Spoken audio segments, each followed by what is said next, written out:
എല്ലാവർക്കും turn to success PSCയുടെ പുതിയൊരു വീഡിയോയിലേക്ക് സ്വാഗതം. നമ്മൾ ഇന്ന് ഡിസ്കസ് ചെയ്യുന്ന ടോപ്പിക്ക് ഇന്ത്യൻ സംസ്ഥാനങ്ങളും അതുപോലെ കേന്ദ്രഭരണ പ്രദേശങ്ങളും നിലവിൽ വന്ന തീയതികളെ പറ്റിയിട്ടാണ്. അതുപോലെ തന്നെ ആദ്യമായിട്ടാണ് നിങ്ങൾ ഈ ചാനൽ കാണുന്നതെന്നുണ്ടെങ്കിൽ ഈ ചാനൽ ഒന്ന് സബ്സ്ക്രൈബ് ചെയ്യുക. കൂടുതൽ വീഡിയോസ് ലഭിക്കാനായി ഈ ചാനൽ ഒന്ന് സബ്സ്ക്രൈബ് ചെയ്യുക. ഓക്കെ, അപ്പോൾ നമുക്ക് എന്ത് ചെയ്യുക, വീഡിയോയിലോട്ട് പോകാം. 1956 നവംബർ 1 നിലവിൽ വരാത്ത സംസ്ഥാനം, 1972 ജനുവരി 21 നിലവിൽ വരാത്ത സംസ്ഥാനം ഏത്? ഇതുപോലുള്ള ക്വസ്റ്റ്യൻസ് നമ്മൾ പൊതുവേ എക്സാമുകൾക്ക് കാണാറുണ്ട്.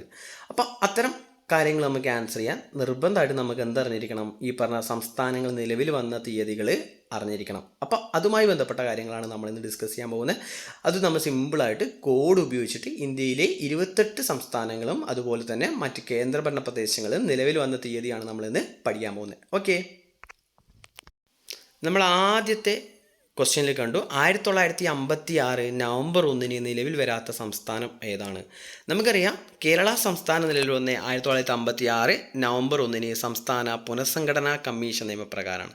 അതുപോലെ തന്നെ 1956 നവംബർ 1 കേരളത്തെ കൂടാതെ ഈ സംസ്ഥാന പുനഃസംഘടനാ കമ്മീഷൻ നിയമപ്രകാരം 14 സംസ്ഥാനങ്ങളും 6 കേന്ദ്രഭരണ പ്രദേശങ്ങളും 14 സംസ്ഥാനങ്ങളും 6 കേന്ദ്രഭരണ പ്രദേശങ്ങളിൽ നിലവിൽ വന്നായിരുന്നു.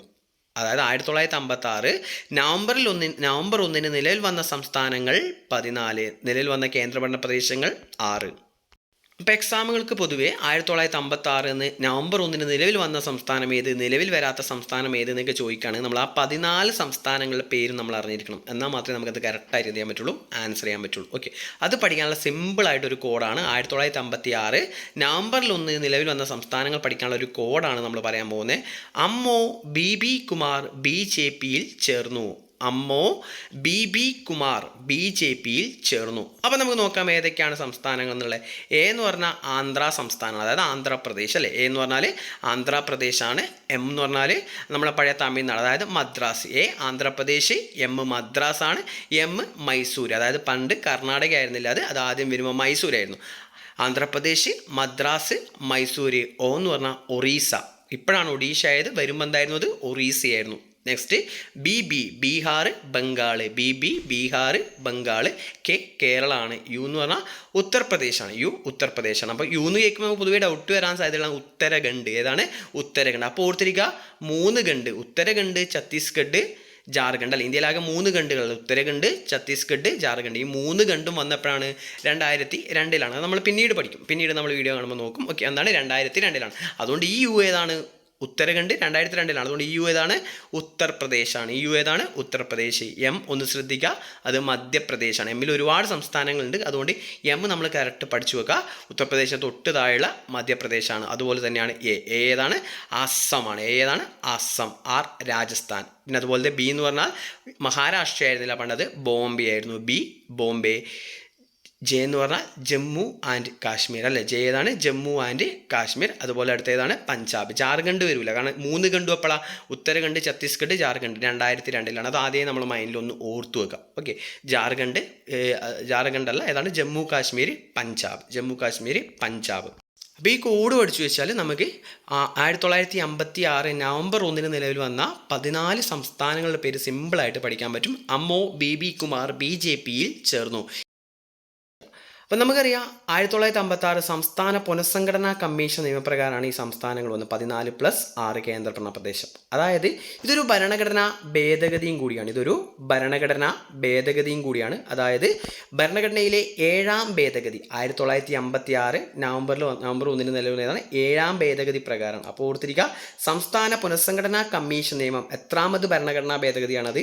7ാമത് ഭരണഘടനാ ഭേദഗതിയാണ്. 7ാമത് ഭരണഘടനാ ഭേദഗതിയാണ്. 1956. അപ്പോൾ 1956 7ാം ഭേദഗതിയിൽ ഈ സംസ്ഥാന പുനഃസംഘടനാ കമ്മീഷൻ നിയമം മാത്രമല്ല, വേറെയും കുറച്ച് കാര്യങ്ങളുണ്ട്. പൊതുവേ നമ്മളോട് എക്സാമിന് ചോദിക്കുകയാണ് 1956 7ാം ഭേദഗതിയുമായി ബന്ധപ്പെട്ട് ശരിയായ പ്രസ്താവനകൾ അല്ലെങ്കിൽ തെറ്റായ പ്രസ്താവനകൾ ചോദിക്കുമ്പോൾ നമ്മൾ ഈ സംസ്ഥാന പുനഃസംഘടനാ കമ്മീഷൻ നിയമം മാത്രം അറിഞ്ഞുകൊണ്ട് കാര്യമില്ല, വേറെയും 2 കാര്യങ്ങൾ അതിൽ തരാൻ സാധ്യതയുണ്ട്. അപ്പോൾ അത് നമ്മൾ പഠിച്ചു വെക്കണം. അതാണ് ഒന്ന്.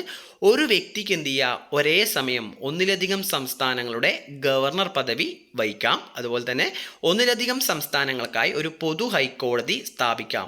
ഇത് രണ്ടും 7ാം ഭേദഗതിയിൽ വരുന്നത്. ഇതൊക്കെയാണ് ഒരു വ്യക്തിക്ക് ഒരേ സമയം ഒന്നിലധികം സംസ്ഥാനങ്ങളുടെ ഗവർണർ പദവി വഹിക്കാം, അതുപോലെ ഒന്നിലധികം സംസ്ഥാനങ്ങൾക്കായിട്ട് എന്ത് ചെയ്യുക, ഒരു പൊതു ഹൈക്കോടതി സ്ഥാപിക്കാം അല്ലേ. ഫോർ എക്സാമ്പിൾ ഈ പറഞ്ഞ എന്താണ് ബോംബെ ഹൈക്കോടതി എന്ന് പറഞ്ഞാൽ മഹാരാഷ്ട്ര, ഗോവ അല്ലേ, ഗോവയ്ക്കൊക്കെ വേണ്ടിയിട്ടാണ് ഈ ഗോവ എന്താണ് ദാമൻ ദിയുവൊക്കെയാണ് ഇത് ഈ പറഞ്ഞ ഏതാണ് ബോംബെ ഹൈക്കോടതി വരിക. അതുപോലെ തന്നെ കേരള ഹൈക്കോടതി ലക്ഷദ്വീപിനും കേരളത്തിനും കൂടിയാണ്. ഇതാണ് അതിൽ പറഞ്ഞത്. ഒന്നിലധികം സംസ്ഥാനങ്ങൾക്കായി എന്ത് ചെയ്യുക, ഒരു പൊതു ഹൈക്കോടതി സ്ഥാപിക്കാം. അതുപോലെ ഒരു വ്യക്തിക്ക് എന്ത് ചെയ്യുക, അറ്റ് എ ടൈം ഒന്നിലധികം സംസ്ഥാനങ്ങൾ എന്ത് ചെയ്യുക, ഗവർണർ പദവി വഹിക്കാം. അതുകൂടാണ്ട് ഏതാണ് നമ്മൾ ഈ പറഞ്ഞ 1956 നവംബർ 1 വന്ന ഏതാണ് സംസ്ഥാന പുനഃസംഘടനാ കമ്മീഷൻ നിയമപ്രകാരം 14 സംസ്ഥാനങ്ങളും 6 കേന്ദ്രഭരണ പ്രദേശങ്ങളും നിലവിൽ വന്നു. ഇതും 7ാം ഭേദഗതിയാണ്. അപ്പോൾ ഈ 7ാം ഭേദഗതി കൂടി എന്ത് ചെയ്യുക, ഇതിൻ്റെ കൂടെ ഒന്നും എന്ത് ചെയ്യുക, പഠിച്ചു വെക്കുക.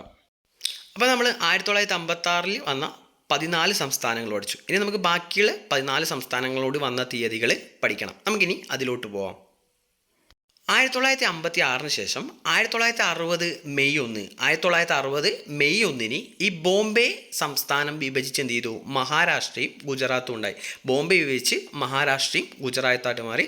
അങ്ങനെയാണെങ്കിൽ ബോംബെൻ്റെ പേര് മഹാരാഷ്ട്ര എന്നാക്കി, അതിൻ്റെ ഒരു ഭാഗം വിഭജിച്ച് ഒരു ഭാഗം എടുത്തിട്ട് എന്താക്കി, ഗുജറാത്ത് എന്നാക്കി മാറ്റി. അതായത് 15ാമത് ഇന്ത്യൻ സംസ്ഥാനമാണ് ഏതെന്ന് പറഞ്ഞാൽ ഗുജറാത്ത്. ഏത് സംസ്ഥാനം വിഭജിച്ചാണ് ഗുജറാത്ത് നിലവിലെന്ന് വെച്ചാൽ ബോംബെ സംസ്ഥാനമാണ്. അതായത് ബോംബെ വിഭജിച്ചാണ് ഗുജറാത്ത് വന്നത്. 1960 മെയ് 1 15ാമത് ഇന്ത്യൻ സംസ്ഥാനം എന്ന് എടുത്ത് ചോദിക്കാറുണ്ട്. അതേതാണ്, ഗുജറാത്താണ്. 15ാമത് ഇന്ത്യൻ സംസ്ഥാനം ഗുജറാത്താണ്. അതുപോലെ തന്നെ 1972 ജാനുവരി 21 1972 ജാനുവരി 21 ഇന്ത്യയിൽ 3 സംസ്ഥാനങ്ങൾ നിലവിൽ വന്നിട്ടുണ്ട്. അത് നമ്മൾ സിമ്പിളായിട്ടൊരു കോഡ് പഠിക്കുക, MMT. ഏതാണ് MMT? അതായത് M Manipur, next M Meghalaya, next T Tripura. MMT Manipur, Meghalaya, Tripura. Manipur, Meghalaya, Tripura. അപ്പോൾ നമ്മൾ ഇതിൽ രണ്ടാമത്തെ ക്വസ്റ്റ്യൻ നോക്കുകയാണെങ്കിൽ 1972 ജനുവരി 21 നിലവിൽ വരാത്ത സംസ്ഥാനം ഏതാണെന്നുള്ള ക്വസ്റ്റ്യൻ. അതായത് ഇത് കഴിഞ്ഞ ഡിഗ്രീൻ്റെ സെക്കൻഡ് പ്രിലിംസ് എക്സാമിന് ചോദിച്ചൊരു ക്വസ്റ്റ്യനാണ്. നമുക്കറിയാം എന്താണ് 1972 ജനുവരി 21 3 സംസ്ഥാനങ്ങൾ വന്നത് MMT ആണ്. അല്ലെ MMT എന്താണ്, മണിപ്പൂർ, മേഘാലയ, ത്രിപുര. അപ്പോൾ അതിൽ പെടാത്ത ഏതാണ്, നാഗാലാൻഡ് ആണ്. ഏതാണ് പെടാത്ത, നാഗാലാൻഡ്. ഓക്കെ, അപ്പോൾ അതെന്നാണ് ആ ക്വസ്റ്റ്യൻ വന്നിട്ടുള്ളത്. ഓക്കെ, അതൊന്ന് ഓർത്തിരിക്കാം. അങ്ങനെ 1972 ജനുവരി 21 3 സംസ്ഥാനങ്ങൾ MMT, മണിപ്പൂർ, മേഘാലയ, ത്രിപുര. അതുപോലെ തന്നെ 1987 72 കഴിഞ്ഞാൽ 1987 ഇന്ത്യയിൽ 3 സംസ്ഥാനങ്ങൾ നിലവിൽ വന്നിട്ടുണ്ട്. അത് നമ്മൾ 3 സംസ്ഥാനം വന്ന ഒരേ ഡേറ്റിനല്ല, 2 ഒന്നിനും ഒന്ന് വേറെ ഡേറ്റിനാണ്. അപ്പോൾ അത് സിമ്പിളായിട്ട് പഠിക്കാം. AMG. ഏതാണ് AMG? എ എന്ന് പറഞ്ഞാൽ ഏതാണ്, അരുണാചൽ പ്രദേശാണ്. ഓൾറെഡി ആസാം 56 വന്നു. ഏതാണ്, അരുണാചൽ പ്രദേശാണ്. എം ഏതാണ്, മിസോറാമാണ്. മധ്യപ്രദേശ് ഓൾറെഡി 56 വന്നു. മേഘാലയയും അതുപോലെ തന്നെ മണിപ്പൂരും 72 വന്നു. ബാക്കിയുള്ള ഏതാണ്, മിസോറാമാണ്. അപ്പോൾ 1987 ഫെബ്രുവരി 20 ഏതൊക്കെ വന്നേ, അരുണാചൽ പ്രദേശും മിസോറാമും. മെയ് 30 ഗോവ. AMG അരുണാചൽ പ്രദേശ്, മിസോറാം. അതേപോലെ 1987 മെയ് 30 ഗോവ. ഇതിൽ ഗോവ പഠിച്ചു വെക്കുക, കാരണം ഗോവ ആദ്യം കേന്ദ്രഭരണ പ്രദേശമായിരുന്നു. 1961 ഇന്ത്യൻ യൂണിയനോട് ഗോവയെ കൂട്ടിച്ചേർക്കുന്നത്. ആ സമയത്ത് ഗോവ കേന്ദ്രഭരണ പ്രദേശമായിട്ടാണ് കൂട്ടിച്ചേർത്തത്. പിന്നീട് ഗോവയെ സംസ്ഥാനമായി മാറ്റിയത് എന്ന് PSC ചോദിക്കാറുണ്ട്. അതെപ്പോഴാണ്, 1987 മെയ് 30. അതുപോലെ തന്നെ 2002 3 സംസ്ഥാനങ്ങൾ നിലവിൽ വന്നിട്ടുണ്ട്. അതായത് 72 3 MMT, 87 3 AMG, അതുപോലെ തന്നെ 2002 3 CUJ. ഏതാണ്, CUJ. ഏതാണ്, CUJ. അത് 3 ഡേറ്റിനാണ് വന്നത്. ഒന്ന് നവംബർ 1, നവംബർ 9, നവംബർ 15. ആദ്യം ഡേറ്റ്സ് ഒന്ന് വിളിച്ചു. നവംബർ 1 9 15, 1 9 15. കോഡ് ഏതാണ്, CUJ. സി ഏതാണ്, ഛത്തീസ്ഗഡ് ആണ്. യു ഏതാണ്, ഉത്തരാഖണ്ഡാണ്. ജെ ഏതാണ്, ജാർഖണ്ഡാണ്. CUJ. അതായത് November 1 Chhattisgarh, November 9 Uttarakhand, November 15 Jharkhand. അതൊന്ന് ഓർത്തിരിക്കുക. ഓക്കെ, അതുപോലെ തന്നെ ഈ 2002 ഈ പറഞ്ഞ സംസ്ഥാനങ്ങൾ വന്ന സമയത്ത് ഈ സംസ്ഥാനങ്ങൾ എന്ത് ചെയ്തു, ഓരോ ഹൈക്കോടതികളും കൂടി വന്നിട്ടുണ്ട്. അപ്പോൾ പൊതുവെ 2002 ഹൈക്കോടതികൾ നിലവിൽ വന്ന സ്ഥലങ്ങളിൽ ഉൾപ്പെടാത്തെന്ന് ചോദിച്ചാൽ പൊതുവെ ഈ ഉൾപ്പെടുന്ന 3 ഹൈക്കോടതികൾ പഠിക്കുക. അതായത് ഛത്തീസ്ഗഡിൻ്റെ ഹൈക്കോടതി എവിടെയാണ്, ബിലാസ്പൂർ ആണ്. എവിടെയാണ്, ഛത്തീസ്ഗഡിൻ്റെ തലസ്ഥാനം റായ്പൂർ ആണ്. പക്ഷേ ഇതിൻ്റെ ഹൈക്കോടതി സ്ഥിതി ചെയ്യുന്നത് ബിലാസ്പൂറിലാണ്. എവിടെയാണ്, ബിലാസ്പൂർ. ഉത്തരാഖണ്ഡിൻ്റെ ഹൈക്കോടതി എന്ന് പറഞ്ഞാൽ എവിടെയാണ്, പൊതുവെ തലസ്ഥാനങ്ങളിലേക്കാണ് വരിക. ഉത്തരാഖണ്ഡ് തലസ്ഥാനം എന്ന് പറഞ്ഞാൽ ഏതാണ്, നമുക്കറിയാം ഡെറാഡൂൺ ആണ്. പക്ഷേ ഹൈക്കോടതി ഉള്ളത് നൈനിറ്റാൾ. എവിടെയാണ്? നൈനിറ്റാളിലാണ്. അതുപോലെ തന്നെ ജാർഖണ്ഡിൻ്റെ തലസ്ഥാനം എന്ന് പറഞ്ഞാൽ റാഞ്ചി, അവിടെ തന്നെയാണ് ഹൈക്കോടതി. അപ്പോൾ ഛത്തീസ്ഗഡ് ബിലാസ്പൂർ, ഉത്തരാഖണ്ഡ് നൈനിറ്റാൾ, ജാർഖണ്ഡ് റാഞ്ചി. ഓക്കെ, അപ്പോൾ CUJ നവംബർ 1, നവംബർ 9, നവംബർ 15 അതൊന്ന് പഠിച്ചു വെക്കാം. അപ്പോൾ നമ്മൾ ഓൾറെഡി ആദ്യം ഒരു 14 പഠിച്ചു, 72 ഒരു 3 സംസ്ഥാനം പഠിച്ചു, 17 അതുപോലെ തന്നെ പിന്നെയും വീണ്ടും ഒരു 3 പഠിച്ചു, 87 അത് 20 വീണ്ടും ഒരു 3 പഠിച്ചു, 2002 23. ഇനി ബാക്കി വരുന്ന 5 സംസ്ഥാനങ്ങളാണ് നമ്മൾ പറയാൻ പോകുന്നത്. ഏതാണ്? അതൊന്ന് പഠിച്ചു വെക്കുക, ടെസ്റ്റ് ഒന്ന് പഠിച്ചു വെക്കുക. അതിൽ നാഗാലാൻഡ് 63 ഡിസംബർ 1 63 നാഗാലാൻഡും, ഹരിയാന 66, അതുപോലെ ഹിമാചൽ പ്രദേശ് 71, സിക്കിം 75, തെലങ്കാന നമുക്കൊക്കെ അറിയാം 2014 ജൂൺ 2 അല്ലേ. അത് നമുക്ക് പൊതുവെ അറിയുന്ന ഡേറ്റ് ആണ്. തെലങ്കാന വന്നപ്പോഴാണ് 2014 ജൂൺ 2. അപ്പോൾ ഓർത്തിരിക്കുക, Nagaland 63, Haryana 66, Himachal Pradesh 71, Sikkim 75. Okay, 63, 66, 71, 75 Nagaland, Haryana, Himachal Pradesh, Sikkim. Okay, last വന്ന തെലങ്കാന 2014 ജൂൺ 2 ഈ പറഞ്ഞ ഡേറ്റുകളൊന്ന് ഓർത്തിരിക്കാം. അങ്ങനെ നമ്മൾ സിമ്പിളായിട്ട് 28 സംസ്ഥാനങ്ങൾ വന്ന തീയതികൾ പഠിച്ചു. ഇനി നമ്മൾ നെക്സ്റ്റ് പഠിക്കാൻ പോകുന്നത് കേന്ദ്രഭരണ പ്രദേശങ്ങളാണ്.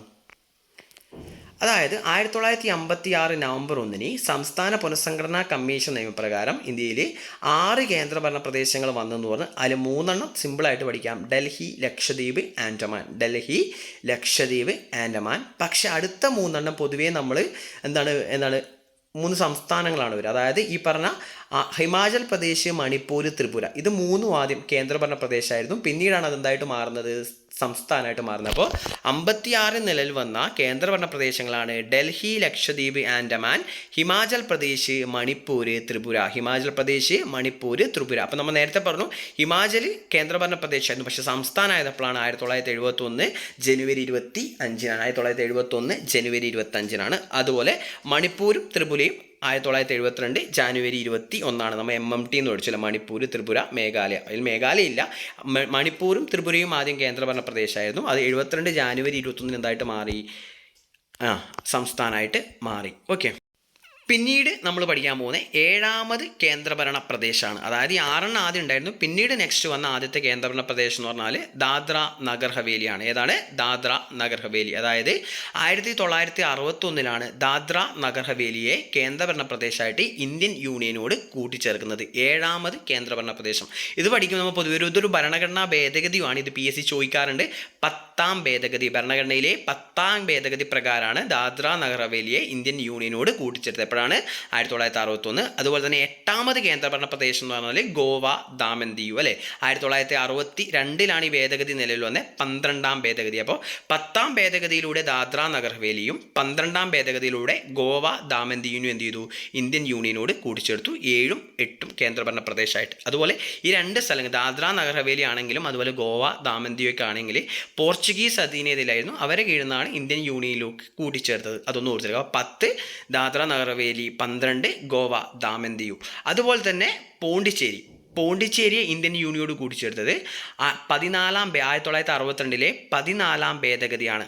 14ാം ഭേദഗതിയിലൂടെയാണ് 9ാമത് കേന്ദ്രഭരണ പ്രദേശമായിട്ട്. ഇതൊന്ന് ഓർത്തിരിക്കുക. അപ്പോൾ 10 ദാദ്ര നഗർ ഹവേലി, 12 ഗോവ, ദാമൻ ദിയു, 14ാം ഭേദഗതി പുതുച്ചേരി അല്ലെങ്കിൽ പഴയ പോണ്ടിച്ചേരി അല്ലേ. അത്രയും കാര്യങ്ങളൊന്ന് ഓർത്തിരിക്കുക. അപ്പോൾ ഇത്രയും കാര്യങ്ങളൊന്ന് പഠിച്ചു വെക്കുക.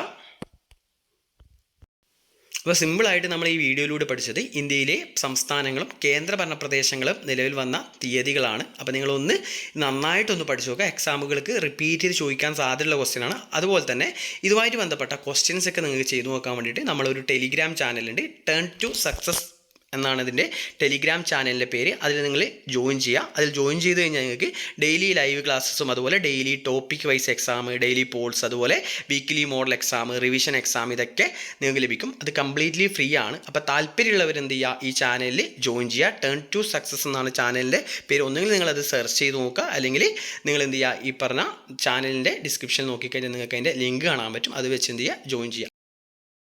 നിങ്ങൾക്ക് ഈ വീഡിയോ ഇഷ്ടപ്പെട്ടെങ്കിൽ നിങ്ങൾ കമൻസും കാര്യങ്ങളൊന്ന് കമൻറ്റ് ചെയ്യുക. അതുപോലെ തന്നെ കൂടുതൽ വീഡിയോസ് ലഭിക്കാനായി ഈ ചാനൽ ഒന്ന് സബ്സ്ക്രൈബ് ചെയ്യുക.